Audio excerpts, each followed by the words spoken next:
물티슈 많아요. 아,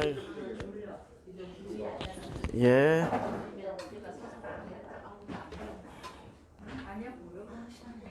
목사님 오늘 저 수업하지 말고 난해 구절 한두 개 풀어주세요. 그래요, 뭐 어차피 성경이 다 난해 구절이에요. 성경이 난해 구절 아닌 게 어디 있겠어요? 그냥 편하게. 오 마이 갓. 이제 봤더니 다음 주부터 제대로 수업. 예, 내가 여기 있던 안경을 집에다 놓고 왔네. 아이 마이 갓. 안경이 없어서 공부도 못 해. 아니. 그럼 어떻게 해요? 목사님? 우리 난해 구절이 이런 게 난해 구절이에요.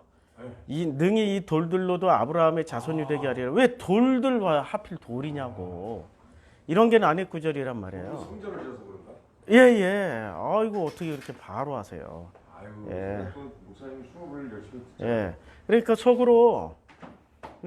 속으로 이 말은 누가 한 말이냐면은 세례 요한이 이야기를 합니다. 요한이 많은 바리새인들과 사두개인들이 세례 베푸는 대로 오는 것을 보시고 이르시되 독사의 자식들아. 이러면은 이제 우리는 빨리 감을 잡아야 돼. 왜 독사의 자식들아 했냐? 그리고 독사의 자식이라고 실제로 욕을 했냐? 우리말에 개 무슨 XX라고 했냐? 아니면 무슨 욕 많잖아요. 왜 하필 독사의 자식들이냐? 이러면은 이게 출처가 어디예요? 독사, 뱀. 창세기 3장이구나. 선악 지식을 따먹게 만든 이 독사의 자식들아. 그러니까 요한의 머릿속에는 뱀 이꼴 사탄이라는 도식이 들어가 있는 거야. 그러니까 요한이 바리새인과 사두개인들에게 독사의 자식들아 할 때 너희들은 선악 지식의 자식들이야. 뱀이잖아. 이렇게 이제 이야기를 하는 거예요. 그럼 이게 지금 구약 성경을 근거로 해서 말씀하고 있구나. 그리고 세례 요한이 이 말을 했는지 안 했는지 아무도 이 시절에 지금 복음서가 쓰여졌던 시절에서 지금 예수님 당시의 상황으로 되돌아가서 누가 확인할 수 있어? 이미 지금 몇십 년 지났는데 확인할 길이 없어. 그럼 뭐로 남아 있는 거야? 이들이 이걸 기록한 사람들이 목격자거나 지금 마태를 기록한 사람이 목격자거나 아니면 어디서 잘 들었거나. 그러면 들었다는 건 누구한테 들었어요? 아니 구전으로 전해지는 게 있었을 거 아니에요. 아니면 기록되어졌던 것들이 있었을 거 아니에요. 자, 기록이 정확할까요? 구전이 정확할까요? 네? 우리는 기록이 정확하다고 봅니다. 왜냐하면 우리는 인쇄 시대를 살고 있기 때문에. 인쇄. 근데 지금 이 시대는 인쇄예요? 아니면 서기관이 필사하던 시대예요? 필사하던 시대였다고요. 인쇄술이 없었다고. 그러니까 필사가 더 정확할까요? 구전이 정확할까요? 예, 구전이 정확해요. 왜냐하면 구전은 내가 구전자들끼리 모여서 얘기하다 보면 너 틀렸어. 너 틀렸다고 하고 서로들 지적질을 해주기 때문에 구전은 보편화가 돼서 간다고요. 근데 필사는 한번 필사해 놓고 그 다음 세대가 그걸 읽으면 그게 정본이 돼. 원본이라고. 필사가 훨씬 더 무서운 전해주는 방식이에요. 그래서 필사할 때, 성경을 필사할 때는 그런 방식을 쓰지 말라고, 자기 뜻대로 바꾸지 말라고 언제나 성경을 기록할 때 엘로힘이나 여호와나 이런 단어 아도나이가 나올 때는 어떻게 하라고요? 이 서기관들이 자기가 쓰던 붓을 내려놓고 새로운 붓을 꺼내서 쓰든지 아니면 깨끗하게 빨아서 다시 먹물 묻혀서 다시 써. 그 정도의 어떤 경건성을 부여해야만이 필사할 때 자기 뜻대로 개작을 안 해요. 편집을 안 한다고. 근데 지금 이 상황은 우리가 알 수가 없어. 이게 필사인지 구전인지. 근데 필사라는 거는 Q 자료라고 있어요. 성경 신학 제일 먼저 배우면 복음서 배울 때 Q 자료라고 있어. Q 자료가 독일어로 꿰라야. 뭘 꿰? 이렇게 원본 오리지널 소스에 있어. 이게 오리지널이에요. 오리지널 자료인데 이 자료는 뭐 이야기로 되어 있는지 자료만 모아놨는지 잠언집인지 뭔지는 모르는데 여기서 공관복음이 나왔어요. 마태, 마가, 누가가 나왔다고 해서 이게 Q자료야. 이 Q자료하고 상관없는 복음서가 요한복음입니다. 그러면 지금 신학자들이 뭘 가지고 주장하냐면 마테마가 누가는 큐 자료에서 인용해서 썼기 때문에 마테마가 누가는 이 큐 자료가 오리지널 자료다라고 얘기하는데 오리지널 자료를 그래 이게 오리지널 자료라고 쳐. 근데 오리지널 자료도 원숭이한테 주면은 어떻게 돼요? 조삼모사가 된다고. 원숭이가 조삼모사가 뭔지 아세요? 맨날 아침에 3개 주고 저녁에 4개 주다가 주인이 아침에 4개 주고 저녁에 3개 주니까 원숭이들이 폭동을 일으켰어. 우리한테 양을 줄이지 말라. 우리한테 양을 줄이지 말라. 총합은 7개인데 여기 조삼모사. 그래서 아침에 4개 주고 저녁에 3개 줬더니 원숭이들 총합은 7개인데 폭동을 일으켜가지고 다시 어떻게? 다시 똑같이 조삼모사 이렇게 줬어. 이게 원본은 3434인데 이것은 똑같이 777이지만 아침에 3개 놓느냐 저녁에 4개 놓느냐에 따라서 다르고. 자, 아버지 방에 들어가신다. 자, 이거 한번 읽어보세요.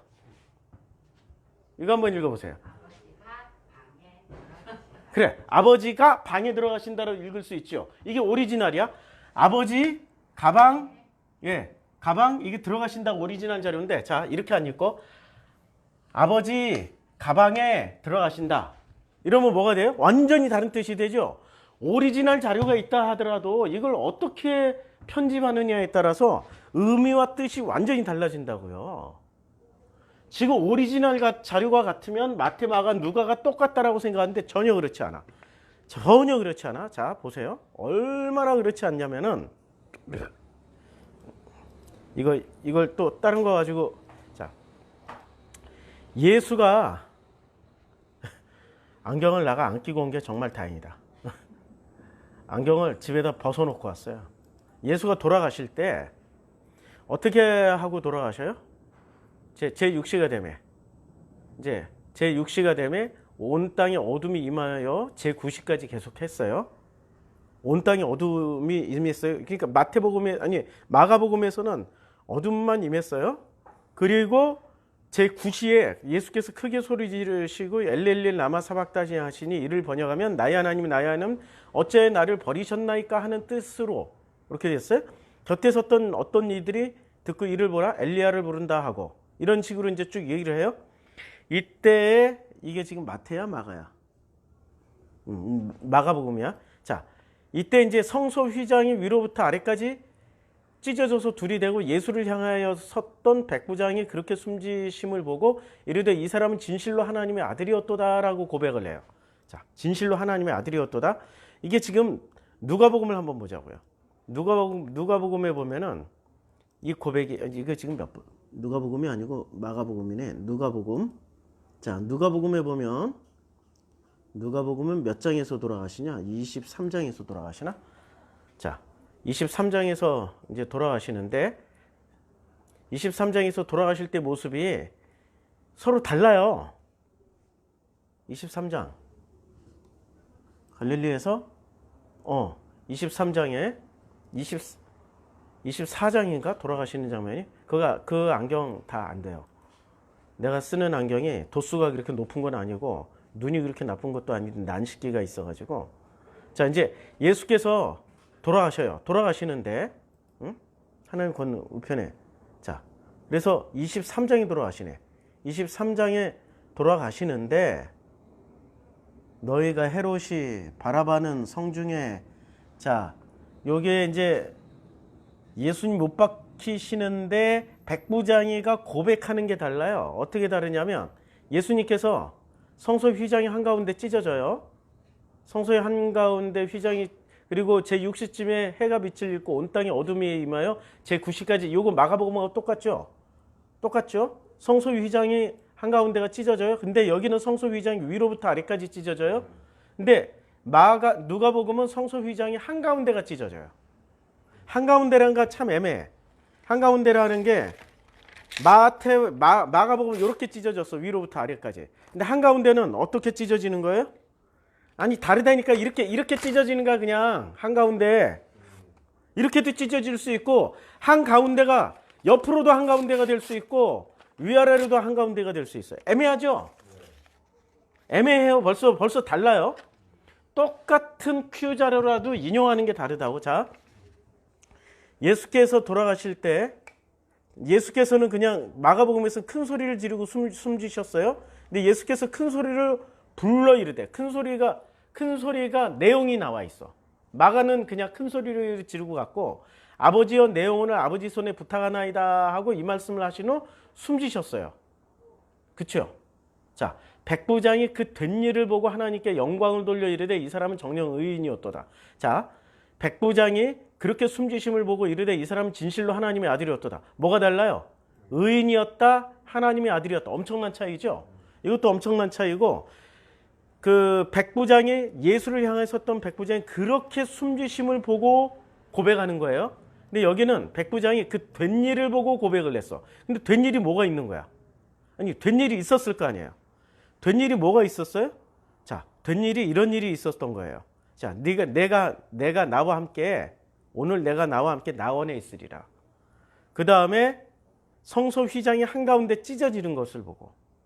그러니까 된 일이라는 거는 어떤 이루어진 일을 보고 백부장이 고백한 것과 그 다음에 마가복음은 그렇게 죽어가는 모습만 보고 고백을 한 거야.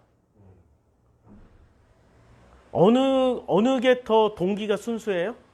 된 일을 보고 고백했던 누가의 백부장이가 더 순수해요? 아니면 마가 그렇게 죽는 모습만 보고 고백하는 그 마가의 백부장이가 훨씬 더 순수해요? 누가 더 순수해요? 마가가 훨씬 순수하지. 자, 마태 가면은 더 전이가 가냐. 마태에서 이 백부장이 고백하는 것을 보면은 마태복음에서 27장에서 돌아가시나?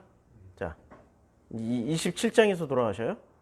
아유, 예수님 돌아가시는, 진짜 이제 27장에서 이제 어떻게 돌아가시냐면은, 제 6시로부터 온 땅에 어둠이 임하여 제 9시까지 계속돼요. 이건 똑같아요.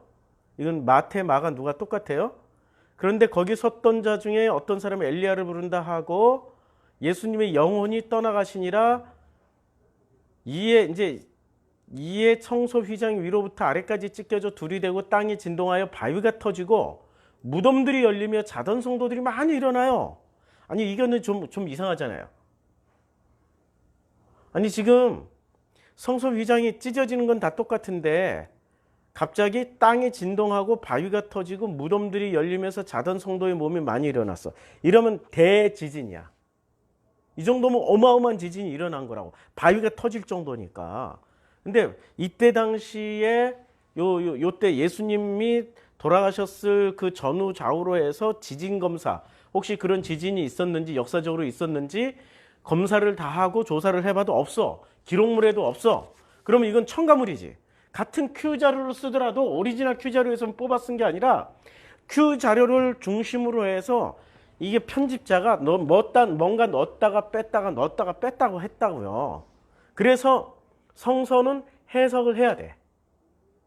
해석을 안 하고 무조건 아멘하고 믿으면 그냥 의도도 모른 채 아멘하고 믿는 것과 똑같아요.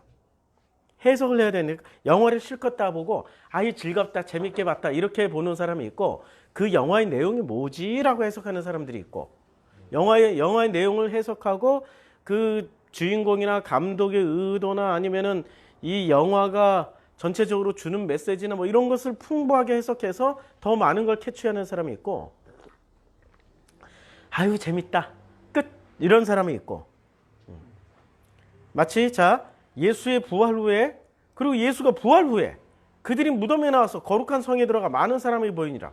지금 이게 시점이 갑자기 바뀌었어. 예수님이 죽음에 왜 어디 부활 후까지 나왔어. 뭐가 막 끼어들었죠. 예, 끼어들었어요.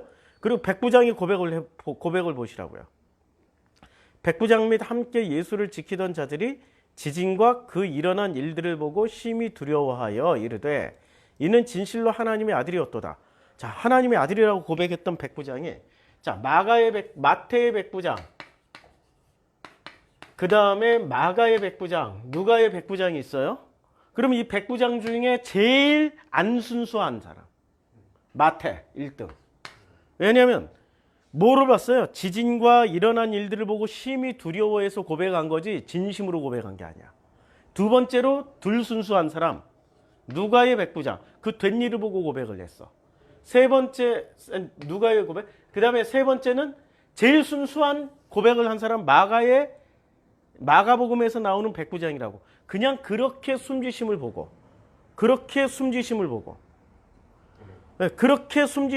이르되 이 사람은 진실로 하나님의 아들이었도다. 하나님의 아들이라고 고백을 했어요. 마가는 하나님의 아들이라고 고백했고 누가는 뭐라고 고백했어요? 의인이다. 의인과 하나님의 아들 동일시할 수 있나? 의인과 하나님의 아들을? 동일시할 수 없지요. 자, 성경에 두 가지의 큰 그 양대 신학이 들어가 있어요.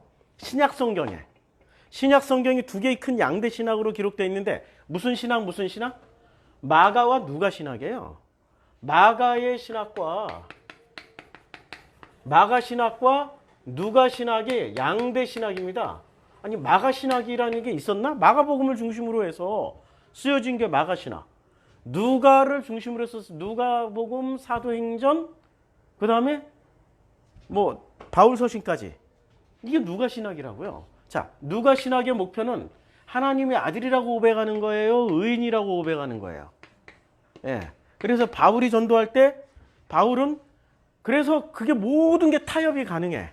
하나님의 아들로 전하지 않고 의인, 그 의인을 통해서 어떻게 가요?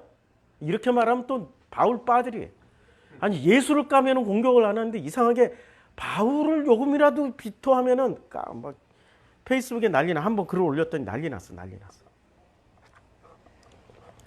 내가 웬만하면 대답을 다 해주고 친절하게 댓글 다 달아주는데 바울에 대한 확증 편향을 가지고 믿음을 가지고 덤벼들면은 무서워. 바울하고 심성이 똑같아.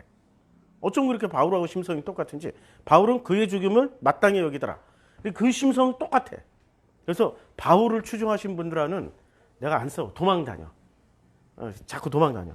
자, 그러니까 마가의 신학이 있고 누가의 신학이 있는데 벌써 출발점부터 다르죠. 마가의 신학은 하나님의 아들이야. 그래서 마가복음 1장 1절을 보면 하나님의 아들 예수 그리스도 복음의 시작이라 이렇게 나가요. 벌써 다르죠. 그러니까 마가의 신학은 하나님의 아들 예수 그리스도야. 하나님의 아들인데 예수 그리스도야, 그분이. 그게 바로 뭐예요? 복음의 시작이야. 그럼 복음을 시작하려면 예수 그리스도를 누군지를 알아야 된다는 얘기 아니에요. 마가의 시작은 예수 그리스도를 알자 이거야. 그런데 누가복음의 시작을 보면은 달라요. 자, 누가복음은 우리 중에 이루어진 사실에 대해, 이건 누가복음 1장 1절이에요. 처음부터 목격자와 그 말씀을 일꾼된 자들이 전하여준 그대로 내력을 저술하려고 붓을 든 사람이 많은지라. 마가보다 신학이 어떻게 되지? 자세히 풀어서 뭔가를 막 설명해 주잖아요. 그 모든 일을 근원부터 자세히 미루어 살핀 나도 데오빌로 가카에게 차례로 써보낸 것이 좋은 줄 알았더니 이는 가카가 알고 있는 바를 더 확실하게 하려 함이라. 이 패턴이 전부 바울의 패턴이라는 거 아세요? 바울 서신 아무 데나 하나 꺼내서 읽어볼게. 여기 지금 바울 서신 안 보여. 빌립보서.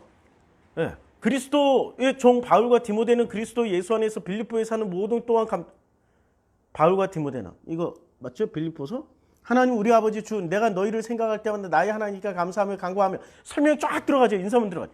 어디를 펴서 읽어도 하나님의 뜻을 따라 그리스도 예수 사도로 받은 바울과 형제 소스대 그리고 고린도에 있는 하나님의 교회 똑같죠. 자, 누가복음으로 다시 들어가서 보면 누가복음도 이렇게 시작해. 처음부터 살핀 나로서 하고 데오빌로 가카에게 있는 가카가 알고 있는 바를 더 확실하게 하려 함이로다 하고 이제 본문으로 들어가요. 이제 유대왕 헤롯 때에 아비야 반열에 제사장 한 사람이 있었으니 이름은 사가랴. 지금 마가의 시작은 이런 설명이 있어요? 없어요. 탄생 스토리 아예 없어. 다 뺐어. 근데 누가복음은 탄생 스토리만 1장 전체가 나와. 1장 전체도 부족해서 2장도 나와. 호적이 나오고 막 초창기 지극히 마리아의 창가가 나오고. 그러니까 만약에 누가복음 1장 2장이 없었으면 마리아는 그렇게 위대한 인물이 될 수가 없었을 거야. 마리아를 위대한 인물. 근데 마리아가 왜 위대한 인물이 돼야 될까? 이상해 지금. 마리아가 왜 위대한 인물이 돼야 돼요? 자, 예수 지금 우리가 그때 당시에 예. 쓸 때 여신에 대한 우상 숭배가 많아요. 예. 자, 이제 이게 우리가 시대를 알아야 돼요. 시대를 알면 이건 이제 자, 로마 시대 때 예수님 탄생부터 이제 돌아가시고 나서 요게 이제 쭉 연대표를 그려보면 100년, 예수님 사후 100년, 그 다음에 200년, 그 다음에 300년, 그 다음에 여기에 325년, 기독교 공인할 때 325, 이렇게 보면은 예수님 사후에서 100년 동안은 기독교인이 몇 명이나 됐을까요? 전 제국 내. 이게 로마 제국 전체 내에서. 로마 제국 전체 내에서 이게 10만 명이 채 안 됐어요. 그 다음에 100년에서 200년 사이에 지금 기독교인이 몇 명이나 됐을까요? 200년 동안 100만 명이나 됐어요. 지금 기독교인의 숫자 내가 전에 다 기억을 했는데 이게 인터넷 찾으면 나와요. 제가 숫자 틀릴 수도 있어요. 요때 찾으니까 무슨 한 100, 10, 뭐 한 20만 명, 30만 명, 50만 명? 뭐 그 정도 몇 배 안 늘었어요. 300년쯤 되니까 기독교인들이 전체 인구의 한 여기 100만에서 한 300만 됐나? 200만 됐나?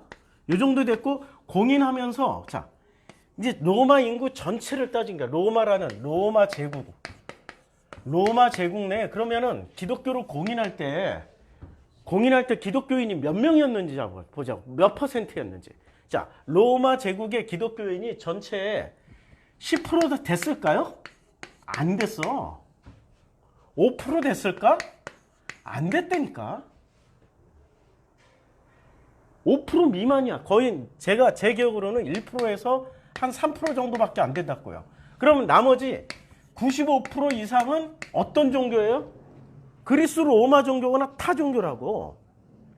그리스 로마 종교는 같은 다신교 종교야. 자, 다신교로 숭배를 한다고. 다신교를 숭배하는데 다신교 숭배 중에 제일 큰 성전을 짓고 숭배하는 그리스 로마 종교 중에 제일 큰 성전을 지었던 역사적으로 지금도 남아있는 파르테논 신전. 그리스의 파르테논 신전 있죠? 파르테논 신전. 이거 굉장히 유명한 전 세계 문화유산 1호 아니에요? 파르테논 신전이. 맞죠? 전 세계 역사 유물 중에 넘버원이야. 파르테논 신전이. 이게 무슨 신전이에요? 파르테논 신을 섬기는 거예요? 아니면 아테네의 여신을 섬기는 거예요? 아테나 여신을 섬기는 거예요? 이게 어디서 나와요? 사도행전 17장에서 나온다고. 아데미 여신이여 막 이러고 지랄하는 것들이. 그러면 이때 95% 중에 절반 95%의 절반 50%가 무슨 신을 섬기고 있냐면 여신을 숭배하고 있었다고. 여신. 나머지는 잡신들. 그럼 그러니까 전 인구의 절반 정도가 여신을 숭배하고 있는데 여신은 요때 이제 기독교 공인하고 기독교를 국교로 만들려면은 문제는 95%의 이방 종교들을 기독교 안으로 끌어들여야 돼. 근데 안 들어온다고. 지들이 미쳤어? 종교 바꾸라면 종교 바꿔? 아니 개종하라면 개종하시겠어요? 이슬람으로 이제부터 전 기독교인들이 이슬람으로 개종합시다 하면 개종해요? 안 하죠. 안 할 거란 말이야. 그러면 개종하게끔 하려면은 이슬람이라는 간판은 걸되 그 속에 예수를 주로 고백하고 사도신경도 외우게 하고 주기도문도 외우게 하고 성경도 자유롭게 읽고 성경에 있는 내용 그대로 인정하면 들어올 것 같아요? 안 들어올 것 같아요? 들어오겠죠. 들어온다고. 뭐 이슬람이면 뭐 이름만 이슬람이지 내용물은 기독교하고 들어갈 거 아니에요. 50%의 제국 내 50%의 여신 숭배하던 사람들을 끌고 들어오려면 어떻게 해야 돼요? 기독교 여신을 하나 만들어 놔야 되잖아. 그쵸? 그래서 여신을 누구로 만들어요? 마리아로 만드는 거죠. 마리아로 만들고 마리아를 아테나 여신 자리에 마리아를 딱 놓는 거지. 그러면 아테나 여신 자리에 마리아를 딱 올려놓게 되는 가장 중요한 근거가 어디서 나와요? 바울서신에 나오나? 안 나와. 요한계시록에 나오나? 안 나와. 요한복음에 안 나와. 마가복음에 안 나와. 어디서 나와요? 누가복음에서 나온다고. 그러면 누가신학. 이게 바로 누가신학이라고. 누가신학. 그래서 누가복음 1장과 2장을 읽어보면 마리아는 진짜 위대한 여자야. 아니 그 어린 소녀가 어떻게 이 자꾸 연약한 몸에 주의 종을 받아들이면서도 그걸 그렇게 신실하게 고백을 할 수 있을까? 분명히 신격화가 가능하다고. 누가복음 1, 2장을 통해 가지고. 그렇죠? 그럼 누가복음의 연장선상에서 누가복음에서 누가가 쓴 사도행전에서 주인공은 베드로예요? 야고보예요? 요한이에요? 원래 베드로나 야고보나 요한이 주인공이 돼야 되잖아요. 근데 누가 주인공이 돼요? 바울이 주인공이 되죠. 누가 신학에서 주인공으로 만들어 주신 분이 바울이야. 그러니까 누가복음에서 마리아를 신으로 만들어 주는데 큰 역할을 하고 누가복음이. 그다음에 이거 반박할 수 있는 사람들이 너무 많아. 왜냐면 내가 지금 이런 세상 듣도 보도 못한 얘기를 하니까. 그런데 마리아와 바울을 만들어 준 거야. 이 누가가. 자, 이분은 정령 의인이었도다라고 고백했던 누가와, 아니 백부장이와 마태나 마가는 하나님의 아들이었도다라고 고백하는 그 신앙 고백이 같을까요, 다를까요? 확실히 달라. 접근, 벌써 생각 구조 자체가 달라. 그러니까 자, 50%의 여신 숭배를 하던 사람들을 기독교인으로 제국 내에 단일 종교로 끌어들이기 위해서는 여신 숭배 사상을 그대로 들어와야 되는데, 그래서 신학화 작업을 해야 되죠. AD 325년 이후에 신학화 작업을 누구 밑에서 해요? 콘스탄티누스 밑에서 하겠죠. 콘스탄티누스 황제 밑에서 하겠죠. 근데 황제가 신학자들에게 교회와 신학자, 당신들 마음대로 신학하세요라고 제공했을까? 아니면 그 황제의 어떤 의지를 전달해가지고 이대로 해라고 했을까요? 정치인이니까 이대로 해라고 했겠지. 가이드를 하는 게 좋겠지. 자, 일단 종교를 하나로 통일해야 되니까 기독교 너희들이 기분 나쁘든 안 나쁘든 상관없이 무조건 여신을 끌어들여. 여신 숭배가 50%. 얘네만 끌어들이면 나머지 잡신들 다 들어올 거야. 그래서 말이야. 그 다음에 이렇게 끌어들이고 그 다음에 예배를 드리는데 너희들은 이제까지 자 생각을 해보세요. 예배 시스템이 예수님 사후부터 기독교 공인하기 이전까지는 예배가 막 신나고 즐겁고 할렐루야 할렐루야 막 불길가 주상녀가 막 이렇게 했을까요? 아니지. 박해지. 지금 이게 카타콤 속에서 어떻게 예배를 드려? 조용하게 소리 없이 주님 살려주세요. 주님 이러고 했겠죠. 그런데 지금 예배는 어떻게 돼 있어요? 불길가 성령이 막 지랄 발광을 하잖아요. 근데 지랄 발광하는 게 기독교의 본래의 모습이 아니었고 어디 모습이었어요? 95% 이방 종교. 이건 어디서 할 수 있어? 그 이사야 대 엘리야 대 바알 숭배자들의 대결에서 보면 바알 숭배자들은 어떻게 했어요? 지랄 발광했잖아. 막 그냥 드라마틱하게 온몸에 피를 철철 내면서 이렇게 했잖아. 근데 엘리야는 조용히 했잖아. 그러니까 지금 예배를 보면은 본래의 기독교의 예배에 가까워요? 아니면 이방 종교에 가까워요? 거의 워십, 댄스. 요새 유명해, 아니, 그분 연예계 데뷔하셨더라고? 그 독수리 언니.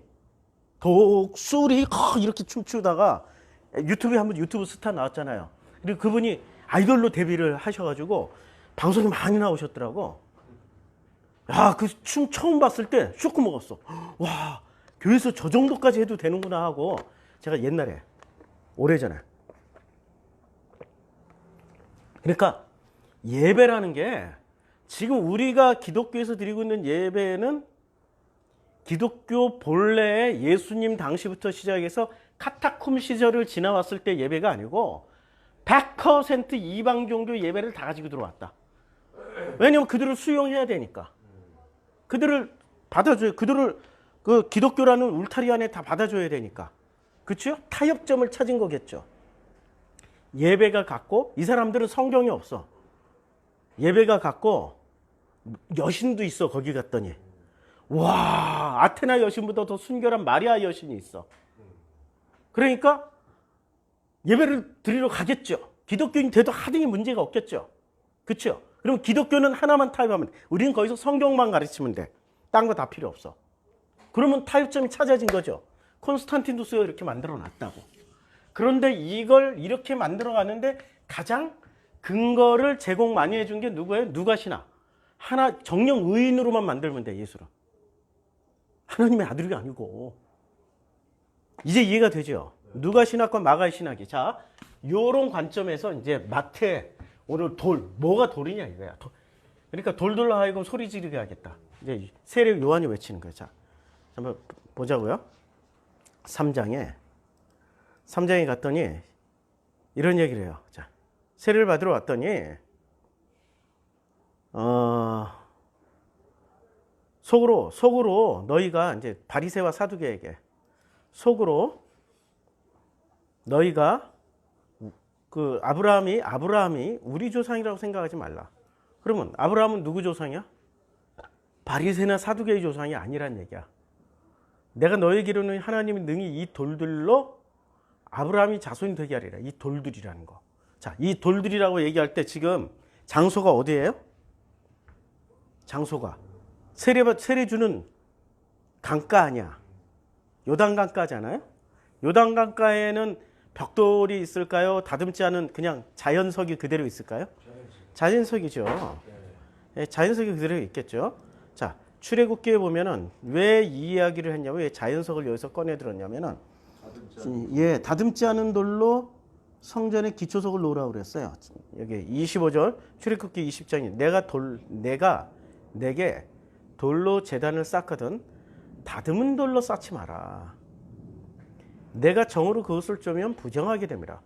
그러니까 뭘 대비를 시키는가? 바리새와 사두개인은 자연석과 반대되는 다듬은 돌이고 여기 이 돌들은 다듬지 않은 돌이야.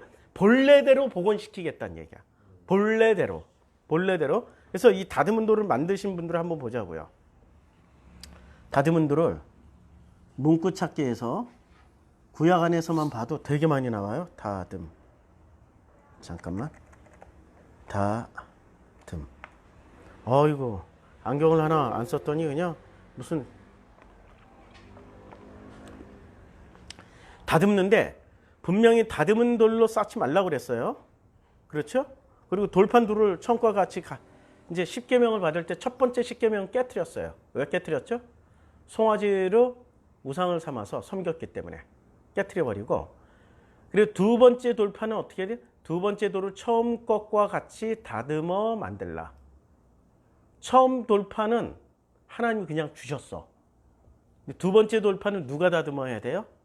사람이 다듬는 거야. 사람이 다듬어. 자, 그래서 내가 조각목으로 궤를 만들고 처음과 같은 돌판돌을 다듬어 손에 들고 산에 오르다. 그러니까 이 다듬은 것을 지금 첫 번째 돌판은 하나님이 다듬어서 우리에게 줬고 두 번째 돌판은 우리가 다듬어서 가지고 올라갔어. 그러면 그 돌판을 가지고 받아가지고 내려왔을 때는 쓰여진 글자는 같을지라도 쓰여진 내용은 같을지라도 뭐가 달라요? 내가 다듬은 것과 아버지가 다듬은 차이가 있죠. 그럼 내가 다듬은 거 가지고 거기에 기록됐어. 그러면 두 번째 돌판의 의미는 뭘까요? 생각 많이 해야 돼요. 생각 많이 해야 돼. 나도 이거 설교를 한 번 해본 적이 없어가지고 자 어떻게 했냐면 솔로몬이 이에 왕이 명령을 내려 크고 귀한 돌을 떠다가 다듬어서 성전의 기초석으로 놓게 하며 자 지금 예루살렘 성전을 뭐로 시작을 했어요? 다듬어서 내가 내게 돌로 제단을 쌓거든 다듬은 돌로 쌓지 말라라고 출애굽기 20장 25절에 했는데 솔로몬은 바로 다듬어서 성전의 기초석으로 놓게 하며 솔로몬의 건축자와 히람의 건축자와 그발 사람이 그 돌을 다듬고 성전을 건축 위하여 제목과 돌들을 갖추니라. 자, 이 성전은 건축할 때 돌을 뜨는 그곳에서 그냥 그 자리에서 다듬어 버렸어요. 애초에. 그러니까 이 성전은 다듬지 않은 돌로 쌓으라고 그랬는데 다듬은 돌로 쌓기 때문에 허물어져야 되는 거죠. 반드시 허물어져야 되는 거죠. 그러니까 지금 바리새와 사두개는 너희들이 돌들로 아브라함의 자손이 되게 하리라. 그러니까 이 돌들이 다듬지 않은 돌이 이 자연석이 아브라함의 자손이지 너희들은 벽돌이야. 그러니까 너희들은 혈통으로는 그렇다. 이스라엘 자손이 맞아. 그런데 혈통으로는 이스라엘 자손이 맞지만 그러나 내용상으로는 아브라함의 자손이 아니야. 너희는 그냥 마귀 자식이야. 예수는 거기다 더 확실하게 얘기를 했잖아요. 요한복음 8장 44절 너희는 그냥 마귀 자식이야. 오늘 줌 성경 공부할 때 돌과 다듬지 않은 돌과 다듬은 돌의 차이점. 그걸 알고리즘으로 해석을 해줬죠. 알고리즘. 인류는 전부 다 알고리즘의 노예들이야. 나라고 생각하지만 나가 아니고 나는 내가 살아가고 있는 알고리즘에 불과한 존재야. 그래서 그걸 제일 잘 보여주는 영화가 트랜센더스. 트랜센더스라고 크리스토퍼 놀란 감독이 만들었나? 좌우지간 트랜센더스라는 영화가 있어요. 이 영화에서 내용은 이거예요. 내용이 너무 재밌어. 과학자가 있는데 트랜센더스를 잠깐 좀 보고 한번 얘기를 해보자고. 트랜센더스 봐야 알지 뭐. 트랜센더스.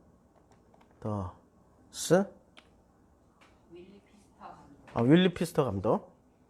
크리스토퍼 놀란이 뭐 아니 누가 그쪽에서 뭘 대본을 썼거나 아마 그랬을 거예요. 자, 트랜센더 2014년도 작품이에요. 이걸 한번 보자고요. 잠깐 그냥 한 3분이에요. 수 있을 거라고 믿는 에블린은 소개합니다. 그녀의 남편이자 천재 과학자인 윌을 말이죠. 하지만 기술 발전을 혐오하는 집단 리프트의 국지적 테러에 윌 역시 그 대상이 되고만 하네요. 윌이 개발하고 있던 것은 인공지능 피해입니다. 그의 스승 태거 박사도 인정하는 수준이죠. 그런 그는 총장에서 살아남았지만 곧 알게 됩니다. 총 안에 묻어있던 방사능에 대해서 말이죠. 그의 동료 맥스는 원합니다. 이제 남은 시간 에블린과 함께하라고 말이죠. 힘들어하던 에블린은 죽은 케이시의 자리에서 그 돌파구를 찾아냅니다. 원숭이 뇌를 컴퓨터로 업로드에 성공한 그의 연구에서 말입니다. 윌이 떠난 후 피네 시스템을 이용한 윌의 컴퓨터가 스스로 작동을 시작합니다. 그리고 곧 이게 무슨 내용이냐면 남편이 테러를 당해서 죽임을 당하는데 과학자. 근데 이 남편이 무슨 일을 하고 있냐면 자기의 모든 의식을 컴퓨터에다 점핑, 트랜센더스 해주는 과정이에요. 근데 죽기 직전에 살아있을 때 해야 돼. 그래서 죽기 직전에 밤을 새가면서 해서 하다가 죽었어. 밤을 새면서. 남편은 생물학적으로 죽었어요. 그런데 남편을 장사 지내고 났더니 그 컴퓨터 이름이 윌리야. 윌리가 작동하기 시작하는 거야. 소통이 가능해지며 이제 더 많은 전력과 공간을 필요로 하게 되죠. 맥스는 이 상황을 경계하는데요. 에블린은 그런 맥스를 내쫓아버리고만 해요. 뒤이어 리프트의 수장 부디가 등장하고요. 에블린의 작업실을 습격합니다. 하지만 이미 온라인으로 확장을 마친 윌은 에블린을 안전한 곳으로 옮기고요. 리프트 테러 사건을 수사 중이던 FBI 뷰캐넌의 수사를 돕습니다. 그리고 마을 하나를 통째로 사들여 생전의 연구를 다시 이어나가기 시작하네요. 수사망을 피해 은신처로 숨어든 프랭. 이제 그 과학자가 컴퓨터 속에 들어가서 몸은 죽었고 뭐가 남아 있어요? 과학자의 모든 생각이나 기억이나 데이터가 다 들어가 있는 거야. 그럼 컴퓨터가 그 안에 본인이 컴퓨터 윌 자체는 내가 그 과학자라고 생각하는 거예요. 그리고 그 마을, 여기서 보면 마을이 하나 나오잖아요. 이 마을에 보면 이 마을에 어떤 내용을 자, 여기 보면은 자, 요 마을을 어떻게 해서 이 땅을 다 살려면 돈이 있어야 되잖아요. 컴퓨터가 이제 전 세계 자기가 슈퍼컴퓨터가 된 거예요. 전 세계의 경제 구조, 주식 시장 모든 구조를 하니까 전 세계 경제에서 1달러씩만 걷어도 천문학적인 돈이 되겠죠. 그래서 이 땅을 다 사요. 여기다 태양광 다 설치해. 그 돈으로. 그리고 지하에 이렇게 어마무시한 시스템을 만들어요. 예. 수사망을 피해 은신처로 숨어든 부인은 말합니다. 케이시의 인턴이었던 자신이 목격한 것, 육체를 잇는 원숭이 인공지능이 지르던 비명 소리에 대해서 말이죠. 그리고 기계가 인간을 대체해서는 안 된다는 당신의 철학이 자신에게 미친 영향에 대해서도 말입니다. 2년 후 윌의 기술은 어마어마한 발전을 이룩했습니다. 그 기술은 빈사 직전의 관리자 마틴을 살리는 것을 넘어 그의 신체 능력도 강화하고요. 정신적인 영역까지 공격해 하네요.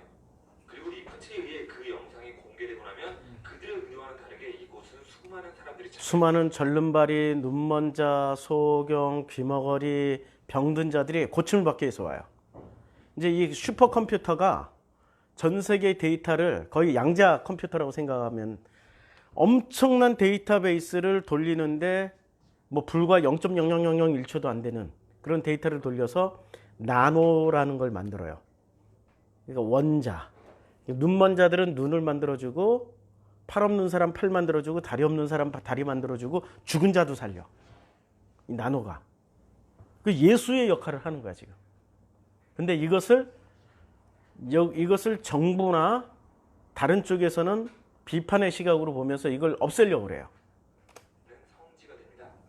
그럴수록 에블린은 위에게 거리감이 생겨갑니다. 태거 역시 에블린에게 그 위험성을 경고하고요. 그런 위를 제거 대상이라 판단한 뷰캐넌은 리프트를 이용해 위를 공격합니다. 막강한 위의 하이브리드 인간들이 그를 추격하지만 그 과정에 커넥션이 끊어진 마틴이 납치당하네요. 그리고 그들의 목적은 마틴을 이용해 바이러스를 만들려는 것입니다. 그것마저도 예측하는 윌에게 에블린은 싸워서는 안 된다고 말하지만 윌은 대답하죠. 자신은 트랜센던스, 인류를 초월시키려 하는 거라고 말이죠. 이제 윌에게 공포를 느끼는 에블린을 리프트가 납치하고요. 이미 전 세계에 퍼져서 그 입자들을 보여주며 맥스는 말합니다. 윌이 꾸고 있는 세상을 바꾸려 하는 그 꿈의 근원에 대해서 말이죠. 그것은 바로 에블린의 꿈이었습니다. 자, 그리고 이제 에블린은 맥스의 바이러스를 몸에 지닌 채 윌에게로 향하는데요. 그녀의 앞에 등장하는 것은 이제 육체를 지닌 윌입니다. 그리고 그는 알고 있죠. 그녀가 떨고 있다는 것을요. 상황을 파악한 뷰캐넌은 포격을 시작하고요. 그것이 에블린에게 치명적인 상처를 입히고 나면 윌은 그녀를 데리고 들어갑니다. 그리고 이제 그는 압도적인 능력으로 그들을 저지합니다. 하지만 공포에 질린 브리는 협박하죠. 에블린을 업로드하지 않으면 맥스를 죽이겠다고 말입니다. 그리고 에블린 역시 맥스를 죽게 둬서는 안 된다고 하죠. 인간은 자신이 이해하지 못하는 것을 두려워한다. 친구 맥스의 말을 떠올린 윌은 이제 바이러스가 담긴 그녀를 자신과 연결시킵니다. 그리고 에블린은 윌의 진심을 보게 되죠. 이제야 자신이 사랑했던 윌은 항상 그대로였음을 이해한 에블린은 바이러스에 잠식된 윌과 함께 죽음을 맞게 됩니다. 그리고 모든 전자장비들의 작동이 멈춘 그 이후의 세상에서 윌의 정원에 떨어진 작은 웅덩이가 보여지면 영화 트랜센던스는 막을 내립니다.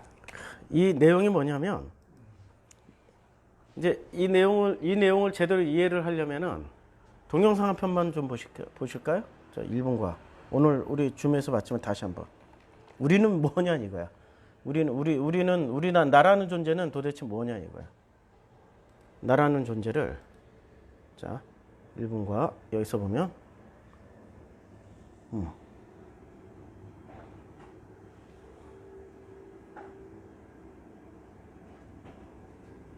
지금 이걸 잘 보세요. 알고리즘이 나옵니다. 내가 누군지. 아니다. 스톱. 히틀러가 이끄는 나치의 무대가 아니다. 지뢰들이 나든다. 나와 나의 부인은 아무런 힘도 쓰지 못하고 그들에게 끌려간다. 이겁니다. 이게 아니고 이거예요.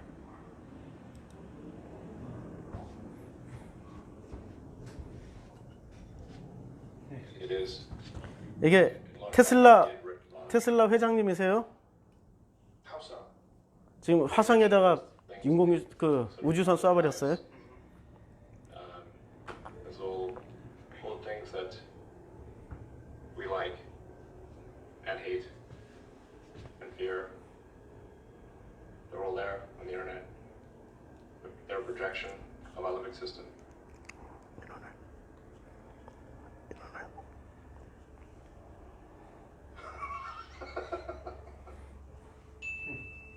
오랫동안 인간은 신의 말을 들으며 살아왔다. 살인을 하지 마라, 도둑질을 하지 마라, 같은 종교 신자를 만나라. 인간보다 똑똑하고 인간보다 많이 아는 신의 말을 듣는 건 당연한 것이었다. 그러던 우리는 시간이 흘러 점점 삶의 주권이 인간 개개인에 있다는 사실을 믿게 되었고 자신의 가슴이 하는 말을 듣기 시작했다. 나는 내가 하고 싶은 것을 한다. 내가 좋아하는 것을 하고 내가 좋아하는 것을 사고 내가 좋아하는 사람을 사귄다. 왜냐하면 나 자신을 제일 잘 아는 건 그 누구도 아닌 바로 나이기 때문이다. 그러니 우리의 리더 또한 내가 직접 투표한다. 그렇게 민주주의가 탄생한다. 많은 사람이 옳다고 생각하는 것이 옳은 것이고 많은 사람이 잘못되었다고 생각하는 것이 잘못된 것이다. 왜냐하면 옳고 그름을 결정하는 것은 신도 아니고 별도 아니고 인간이기 때문이다. 그리고 현대사회에 사는 우리에게 이 사실은 아주 당연해 보인다. 이 세상에 인간보다 똑똑한 동물이 어디 있나? 이 세상에 나보다 나를 더 잘하는 존재가 어디 있나? 그런데 이 당연해 보이는 사실에 금이 가고 있다면 믿겠는가? 나보다 나를 더 잘하는 존재가 만들어지고 있다면 믿겠는가? 내가 하고 싶어하는 것을 나보다 나보다 더 잘 알고 내가 원하는 것도 나보다 더 잘 알고 있는 존재가 만들어주고 있다면 믿겠는가? 나보다 나를 더 잘하는 이 존재는 하늘에 있는 신도 아니고 길거리의 웅센집도 아니고 밤하늘의 별도 아니다. 놀랍게도 이 존재는 생명과학에서 만들어진 존재이다. 찰스 다윈 때부터 지금까지의 생명과학을 한 문장으로 정리하면 이렇게 된다. 생명체, 즉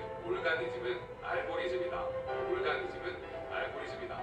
올가니즘은 알고리즘이다. 알고리즘이란 무엇인가? 호모데우스에서 나오는 예시를 들어보자. 우리가 즐겨 먹는 커피 자판기는 커피를 만드는 알고리즘으로 작동한다. 버튼이 눌려지면 뜨거운 물을 내리고 커피가루를 넣고 설탕을 넣고 우유를 넣고 컵에다가 내용물을 내린다. 커피를 만드는 알고리즘으로 커피 한 잔이 완성된 것이다. 그리고 이렇게 완성된 커피를 인간이 마신다. 그런데 생명과학에 따르면 이 버튼을 누르고 커피컵을 들어 올려 마시는 인간까지가 알고리즘이라는 것이다. 생명체는 알고리즘이다.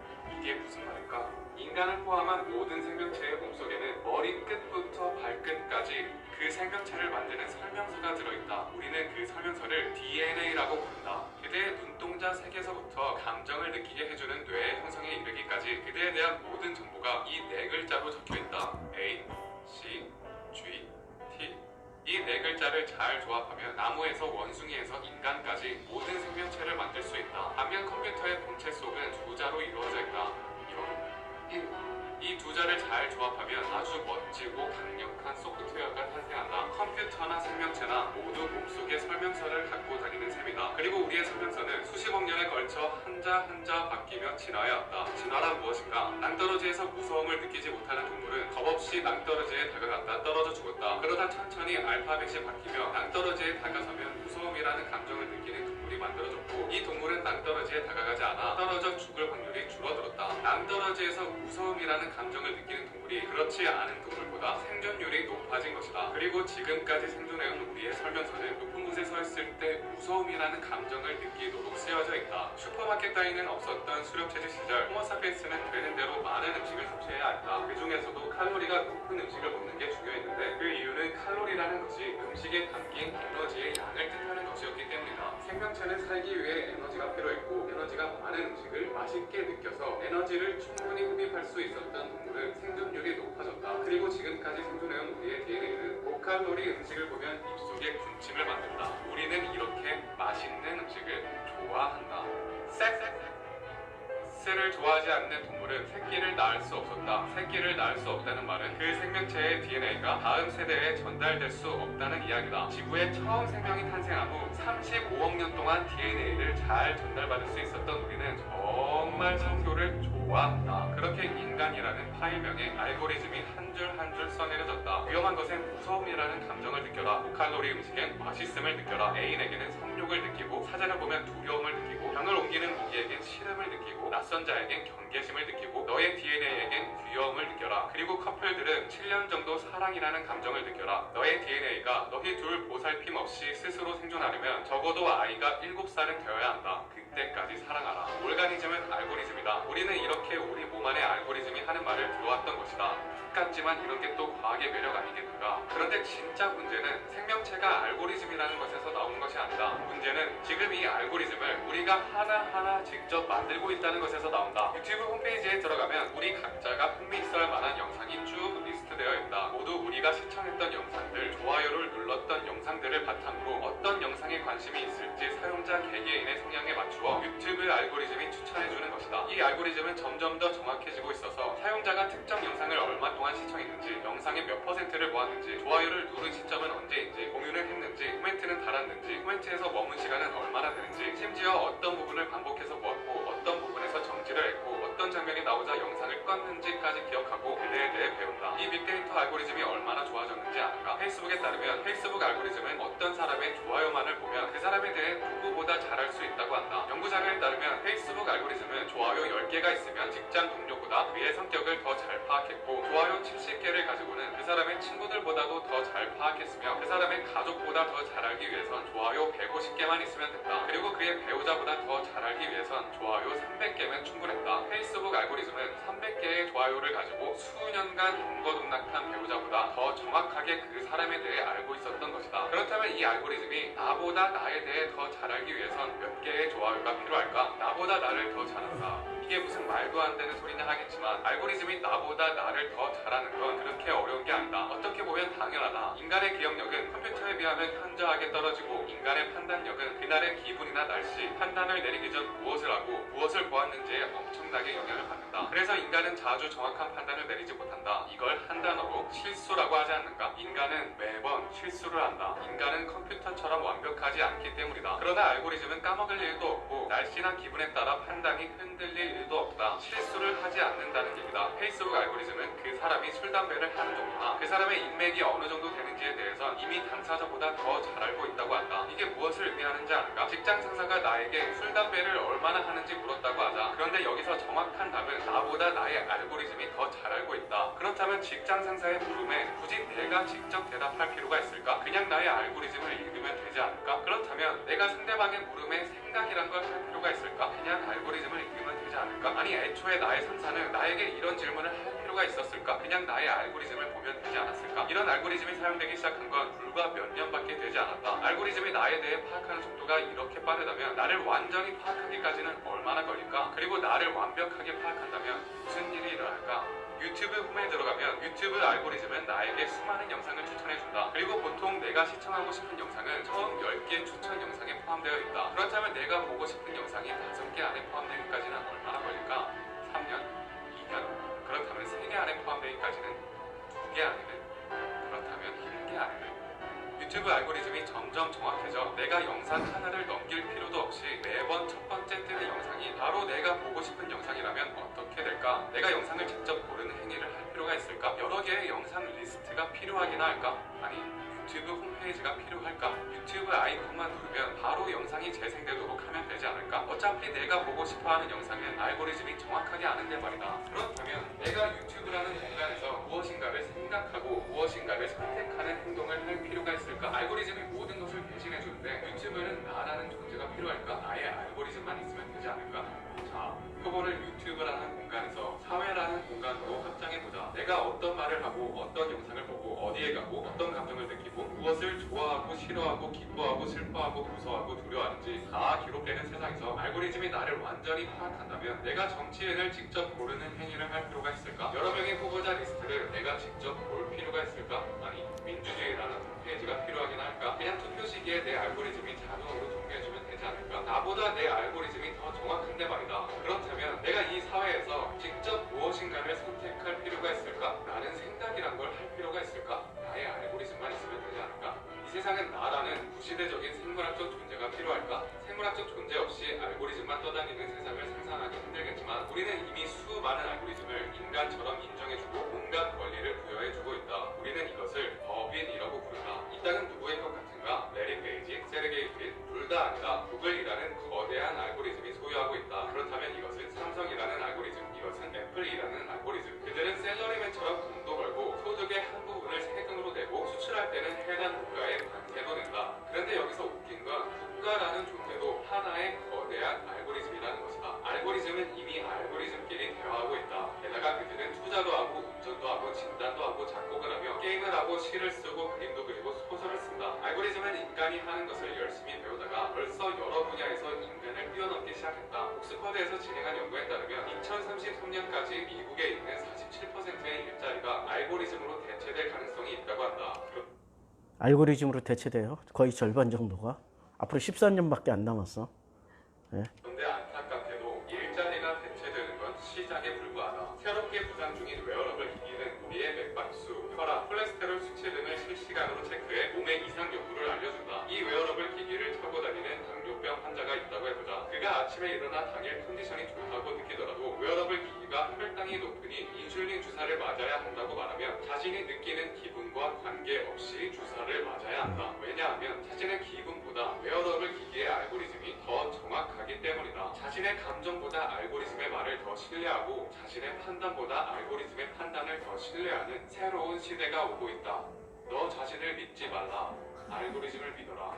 21세기 우리 자, 이젠 누구를 믿어야 될까요? 왜냐면 나가 나인가요? 알고리즘이 나인가요? 알고리즘이 나라는 얘기야. 알고리즘 나.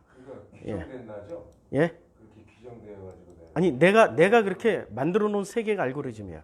그러니까 내가 규정된 게 아니라 알고리즘이라는 거 이거야. 내가 살아가는 이제 연구를 하는 거야. 나라는 인간이 1살부터 57살까지 살았던 이 모든 패턴들을 분석해 보니까 어떤 알고리즘이 나와. 그러니까 본래 나가 아니라 요 만들어진 이 분석해진 알고리즘, 요 알고리즘이 나라는 거예요. 알고리즘이. 그리고 친구들은 내 부모들은 나를 나로 여기지 않고 내가 보여줬던 행동과 말을 나라고 여기는 거야. 그게 나야. 아니 이런 거지. 어느 날 내가 너무나도 당연한 것처럼 일어나서 책을 읽고 공부를 하고 있어. 엄마가 옆에 와도 오늘 웬일이니? 네가 다 공부를 하게? 그럼 평소에 나란 인간의 알고리즘은 절대 일찍 일어나지도 않고 공부도 안 해. 근데 그날은 이상하게 일찍 일어나서 공부를 하고 있어. 그럼 부모가 그거 보고 부모가 나를 57년 동안 경험을 했으니까 그걸 나라고 생각하지 않는 거야. 아침에 일찍 일어나서 공부하고 있는 나를. 그걸 나라고 생각하지 않는데 어머 웬일이니? 야, 너 그리고 내가 어느 날 57살이 돼가지고 내가 안 하던 패턴을 했어. 맨날 술 마시고 들어오다가 어느 날 술 안 마시고 멀쩡하게 들어왔어. 마누라가 갑자기 그러는 거야. 어머 당신 웬일이야? 세상이 바뀌었겠네? 철들면 죽는다든지 혹시 어머나 이러는 거 아니야.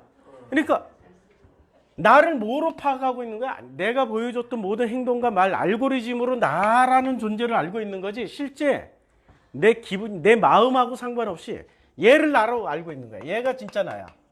근데 나는 얘로 살아가야 돼. 어쩔 수 없이. 그러면 나는 본래의 나는 하나님의 형상인 나라는 알고리즘으로 살아갈 때 행복할까요? 땅이 혼돈하고 공허함의 흑암이 깊은 곳에 있을 수밖에 없다고. 그래서 복음은 거꾸로 알고리즘이 아니라 나는 하나님의 형상이라는 걸 가르쳐 주는 게 이게 복음이라고. 이게 복음이에요. 근데 이걸 가르쳐 주려고 봤더니 문제가 생겼어. 자, 복음서 지금 중요한 기초 공부. 이 역사를 알아야지 우리가. 예수님 탄생부터 시작해가지고 여기가 콘스탄티누스. 콘스탄틴. 그 종교개혁이라고 그러죠. 종교개혁이 아니고 뭐 기독교 인정을 한 거죠. 기독교를 인정하고 이때부터 기독교 시대가 열려서 지금 현재 우리가 살고 있는 시대인데 요 콘스탄티누스부터 시작해가지고 요때 만들어진 기독교. 요 기독교가 예수님 탄생에서부터 콘스탄티누스 100년, 200년, 300년, 100년부터 시작 100년, 200년, 300년 요 기간 동안에 있었던 예수님 당시의 기독교와 그리고 100년, 100년 동안에 무슨 일이 있었어요? 예수님의 사도 요한이 마지막 죽은 게 90살 정도에 죽었잖아요. 100년이 좀 안 돼서. 그러니까 여기까지는 사도시대. 사도시대 때의 기독교와 그 다음에 사도 이후의 교부시대. 교부시대와 카타콤 시대의 기독교가 요 기독교가 지금 현재 콘스탄티누스부터 시작해가지고 지금까지 내려오는 요 현재 기독교 같은 기독교냐 이거죠. 같아요? 완전히 다른 기독교라고. 완전히 다른 기독교. 똑같지가 않아. 요때는 사도행전, 이제 사도시대 때는 사도행전 2장과 4장에서 보여주는 그런 아름다운 예루살렘 교회 공동체가 있었어요. 내 것을 내 것이라 주장하지 않고 서로의 물건과 마음을 서로 통용하는 그런 시대가 있었다고. 근데 그 이후에 콘스탄티누스 이후에 기독교 교회가 사도행전 2장의 모습을 보여준 적이 있냐고요? 없지요. 똑같으면 그 모습이 계속 복제가 돼서 나와야 돼. 왜냐면 이것 또한 알고리즘이니까. 이 알고리즘이 요때 예수가 전해줬던 어떤 알고리즘이 있다고. 알고리즘. 이 알고리즘이 예수가 전해주셨던 이 알고리즘이 지금 기독교에도 그대로 예수 그리스도의 알고리즘으로 계속 전해졌다면은 지금 현재 사도행전 2장, 4장의 기독교가 계속 나와야 되고 지금 현재 기독교는 스테반 같은 집사가 계속 나와야 돼. 스테반 같은 순교자가 그런 사람이 계속 나와야 되는데 지금 콘스탄티누스 이후로 단 한 번도 안 나왔어요. 그러면 예수의 알고리즘은 사라졌어. 대신 누구의 알고리즘이 남았어요? 콘스탄티누스의 알고리즘을 지금 현재까지 이걸 우리는 기독교라고 인식하고 있는 거예요. 그럼 이 기독교 이거 없애야지. 우리는 예수의 알고리즘으로 누구를 만나야 되는 거예요? 아버지 하나님을 만나는 거예요. 아버지 하나님. 예수님이 아빠 아버지 하나님이라고 불렀던 그 아버지 하나님을 만나야 된다고요. 그러면 예수님이 전해졌던 알고리즘은 뭐예요? 창조주의 본래 알고리즘이고, 콘스탄티누스가 기독교에 심어놨던 거는 본래 하나님의 것이 아닌 콘스탄티누스의 정치적 의도가 들어가 있던 알고리즘이 남아있는 거야. 그러니까 그때 이후로, 콘스탄티누스 이후로 지금까지 기독교가 했던 행동을 봐요. 십자군 전쟁, 마녀 사냥, 전 세계 식민지 전쟁 일으켜서 수도 없이 죽이고 빼앗고 이런 짓을 수도 없이 했던 게 기독교의 모습 아니에요? 콘스탄티누스 이후에 누구를 닮았어요? 꼭 지의 앱이 콘스탄티누스를 닮았어.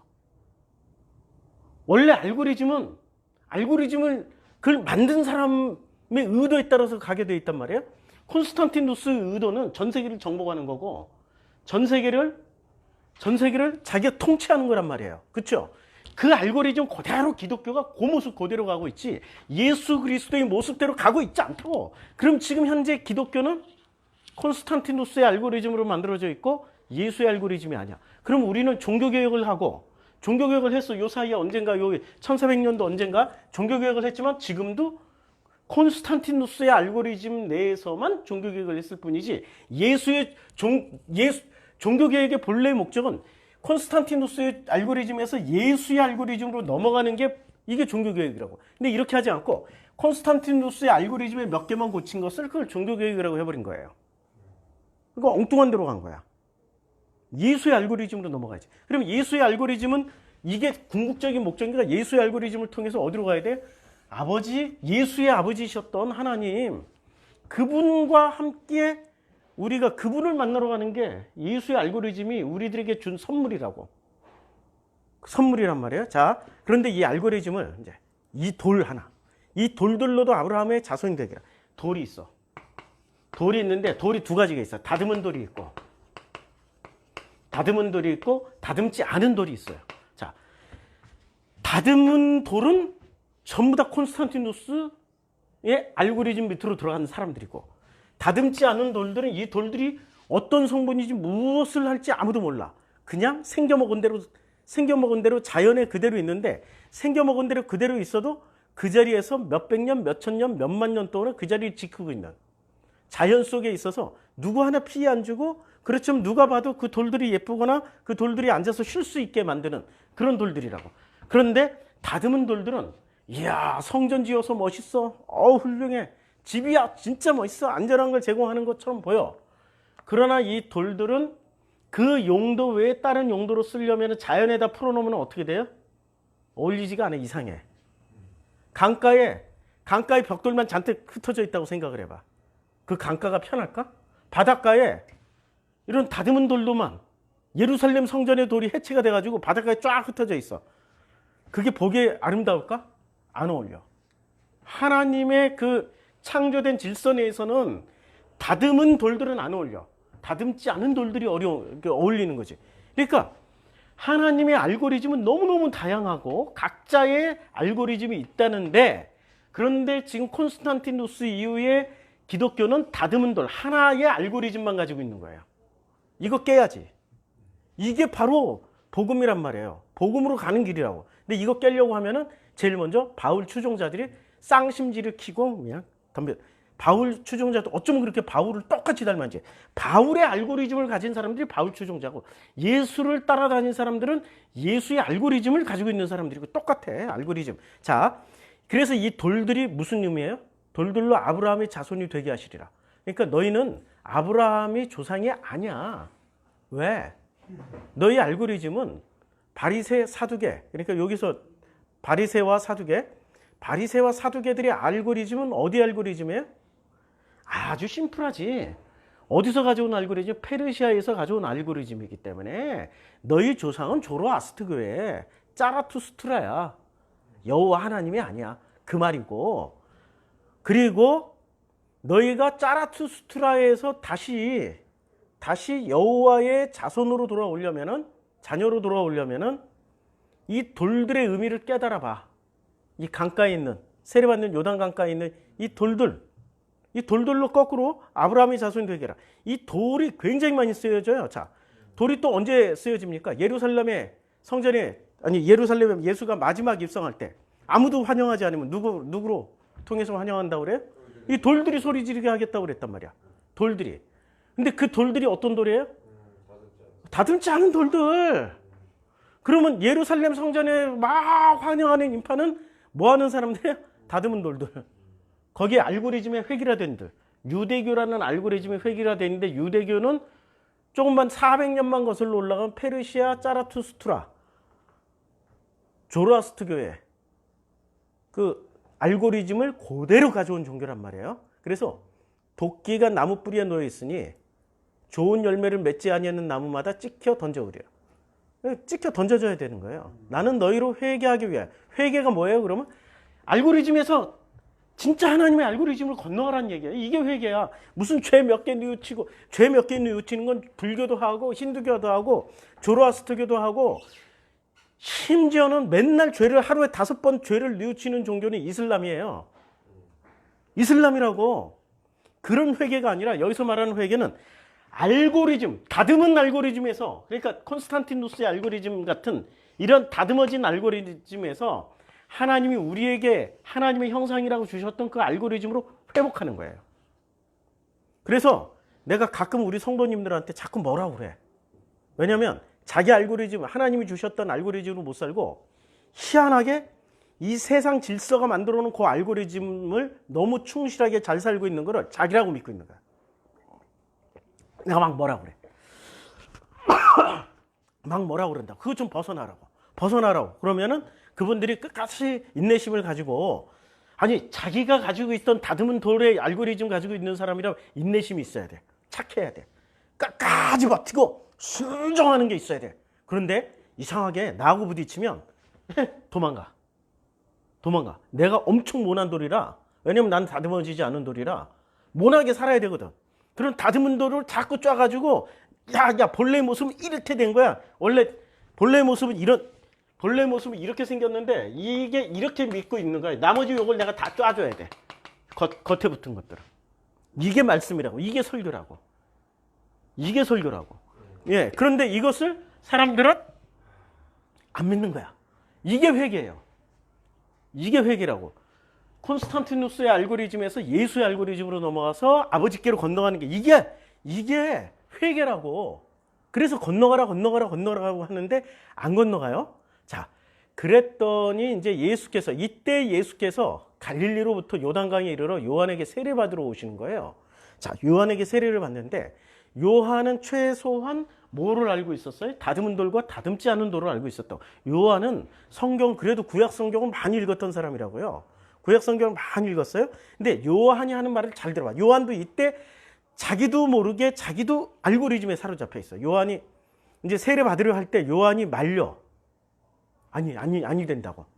내가 오히려 당신에게 세례를 받아야 할 텐데 어째서 나한테 오시나이까 했더니 예수께서 뭐라고 하냐면 이제 허락하라.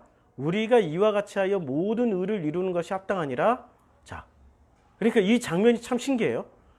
요한이 예수에게 세례를 줄 수 있는 포지션인데 예수가 세례로 받으러 가니까 아니라고. 내가 세례를 받아야 된다고. 이러면은 요한이 겸손해서일까요? 아니면 제대로 알아서일까요? 겸손이라는 거 우리는 오해를 하는데, 겸손은 우리가 큰 오해를 하는 것 중에 하나, 겸손은 어떤 걸 겸손이라고 생각해요? 자기를 낮추는 걸 겸손이라고 생각하잖아요. 여기서 목사들은 뭐를 찾아요? 낮춤을 찾아, 낮춤. 아이고, 초점을 누구한테 맞춰요? 세례요한한테 맞춰놓고 세례요한이 낮아졌다고. 예수를 칭찬해야 되는데 지금 세례요한을 칭찬하고 있어. 목사들이 이상해. 맞잖아요. 목사들은 예수를 찾아서 예수를 설명해 줘야 되는데 목사들이 예수를 찾지 않고 세례요한을 찾아. 이게 낮춤 이꼴 겸손이라고 생각하는 거야. 아니에요. 겸손은 어디서 나오냐면 제대로 아는 것에서 나와. 제대로 아는 이 알면서 나온다. 제대로 아니까 바로 예수를 알아보니까 어떻게 해요? 아니 당신이 나한테 세례 줘야 되는데 왜 내가 당신을 세례 줍니까? 그랬더니 세례를 받아요. 세례를 받고 이제 세례를 받는데 잘 보세요. 뭐라고 얘기하냐면 나는 너희에게 회개하기 위하여 물로 세례를 베푸지만 내 뒤에 오시는 이는 나보다 능력이 많으시니 뭐가 많아요? 능력이 많은 거야. 예수를 뭐로 봤어요? 능력이 많으신 분으로 봤어? 나는 그의 신들기도 감당하지 못하겠노라. 그는 성령과 불로 너에게 세례를 주시고. 자, 뭐로 세례를 준다고 그랬어요? 성령. 자, 성령과 불로 세례를 준다고 그랬어요. 야, 아니 성령은 지금 예수님은 성령은 공식적으로 언제 오셔야 돼요? 예수님 돌아가신 다음에 오시는 거잖아요. 그런데 이때도 보편화되어 있다고 성령이.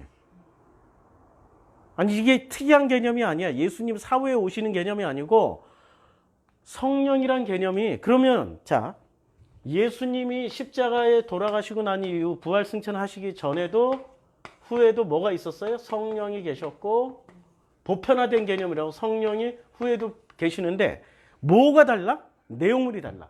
예수님 전에 성령이라는 알고리즘은 뭐를 해줘요? 성령이 임하면 어떻게 돼요?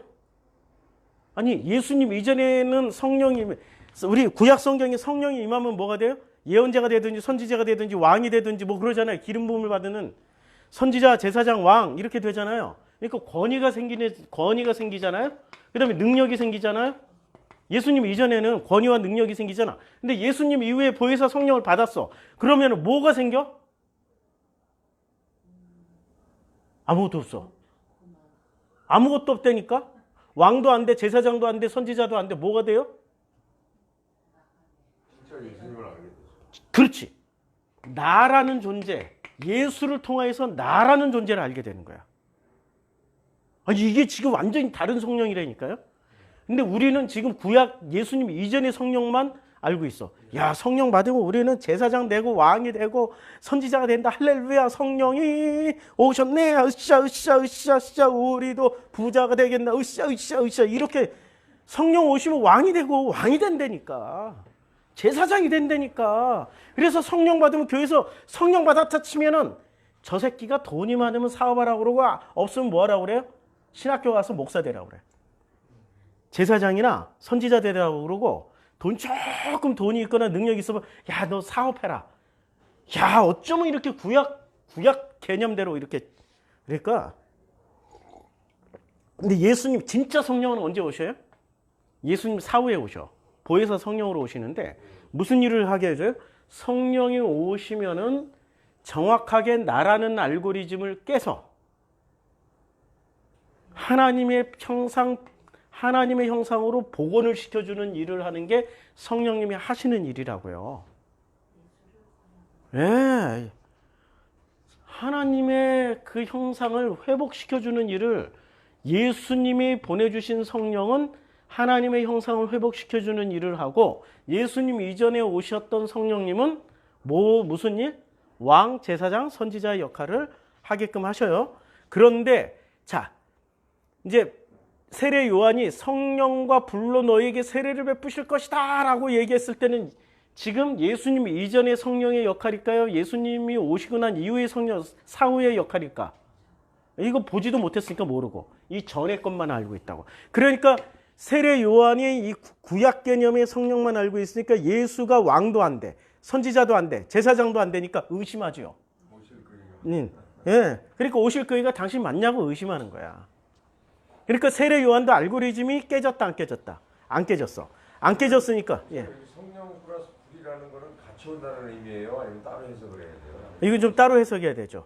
성령과 불로. 근데 이 불이라는 게 자, 성령 플러스 불이라고 아니 같이 해석해야지. 성령과 불. 그렇죠. 성령과 불 같이 해석해야지. 맞아요. 같이 해석해야지. 왜냐면 구약 개념이니까. 예. 본인이 엘리야였잖아. 그러니까 엘리야는 뭐를 다뤘어요? 성령 대신에 불을 다뤘잖아. 그러니까 성령 이꼴 불이야. 그러니까 순복음은 성령 받았다, 뭘 받았다, 불 받았다 얘기하는 거야. 아직도 구약 개념에 딱 머물러 있는 거지. 예. 그러니까 세례 요한 수준의 종교는 순복음 교회 수준이다. 신비주의 운동하고 있는 그분들 수준이다. 예. 그러니까 그분들이 진짜로 제 제대로 이 복음을 이해를 못하니까 그냥 예. 자, 그 다음에 이제 예수님이 드디어 세례를 받고 올라오실 때 하나님의 성령이 비둘기같이 드디어 성령이 임했어요. 임하심을 봤어요. 세례 요한도 봤어. 근데 그 이전의 성령과 이후의 성령이 다른 모습을 보여줘요. 하늘로부터 뭐가 있어요? 소리가 있어 말씀하시되 이는 내 사랑하는 아들이요 내 기뻐하는 자라. 딱 이 말씀 하나로 끝. 이게 패러다임 전환을 완전히 만들어버린 거라고. 패러다임을 완전히 바꿔버렸어. 그러니까 나라는 알고리즘이 하나님의 알고리즘으로 바뀌었는데 하나님이 본래 하나님의 형상으로 바뀌었는데 하나님의 형상은 뭐예요? 이거야. 내 사랑하는 아들이야. 그냥 내 기뻐하는 자야. 이게 하나님이 우리를 이런 알고리즘으로 만들어 놨다고. 내 사랑하는 아들이고 내 기뻐하는 자가 하나님의 알고리즘이야. 그런데 유다교의 이 세례 요한에게 왔던 세례 요한 수준의 알고리즘 뭐예요? 충성, 봉사, 헌신, 드리고 바치고 섬기고 하는 알고리즘으로 바뀌어 있다고. 조로아스터의 알고리즘으로. 그리고 그리고 회개하는 알고리즘. 회개라는 거 죄를 뉘우치는 거예요. 회개는 불교인들이 더 많이 이슬람은 하루에 5번씩 회개를 한다고. 우리 기독교인들은 일주일에 한 번 교회 와서 겨우 회개하는데 이슬람은 하루에 5번씩 그러니까 6일을 하니까 5, 6, 30번을 회개하고 그 다음에 안식일 날 알라 하는 그날에는 하루 종일 회개하고 있다고요. 그리고 회개 빈도와 강도로 따지면 지금 기독교가 제일 후죠. 그런 회개가 아니라고 지금. 진짜 회개는 나라는 알고리즘에서 하나님의 형상이라는 알고리즘으로 넘어가는 게 그게 회개예요. 자, 그래서 그 마태복음 3장 이 말씀으로 끝난 니는 내 사랑하는 아들이요 내 기뻐하는 자라. 여기서 딱 끝나고 4장으로 넘어갑니다. 이제 난해구절 했죠. 난해구절 여기까지 하고 마치고 이제 자유롭게 얘기하겠습니다. 여기 나눌 게 무지하게 많아요 사실은.